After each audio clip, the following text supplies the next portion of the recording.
పాత bus stand కాదా railway station direct మరి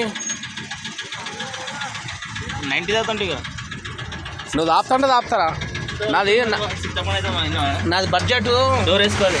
నాది బడ్జెట్ చెప్పినాగా చిరుందా ఏమంటావా 200 వేస్తే 90 వస్తుంది. సరిపోని లేవు నా దగ్గర. అదే 100 ఉందా? అన్నం తిన్నాం గారు ఎప్పుడే ఏం కాదు అంతే దిగిపోతుంది మంచిగా ఊడికి వెళ్ళిపోతుంది. అదేదో తీసుకుంటే ఆడాలా గీడాలగా ఆడలేవు నా దగ్గర. చూడదామంటున్నాడు చెప్పినా కదా నాకు దింగే 20కి అట్లా అంటే ఎట్లా 20 దాకా అట్లా అంటే ఎట్లా రాజుపేట బాయ్పేట మంచి దావత్ ఇచ్చాము, మంచిగా తినబెట్టాము, మందు తాపమంటే మాత్రం తాపలో పెట్టా నువ్వు.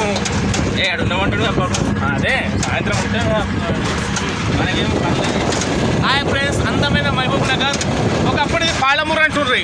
ఏడ చూసినా వలసలు మొత్తము బస్ స్టాండ్లలో, హాస్పిటల్లో, రైల్వే స్టేషన్లో పందులే కనబడుతుండే. కానీ ఇప్పుడు ఎంత బ్యూటిఫుల్ సిటీ అయింది. తెలంగాణ వచ్చినాక చాలా మారిపోయింది.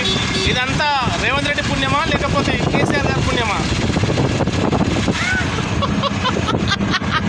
చెప్పే, ఎవరి పుణ్యం? కేసీఆర్ పుణ్యమేనా?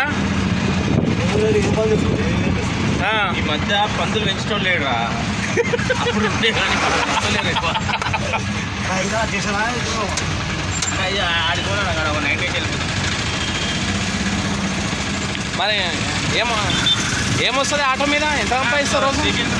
అని బాగా దూరం ఉందా? మళ్ళీ ఆటో అవుతుంది.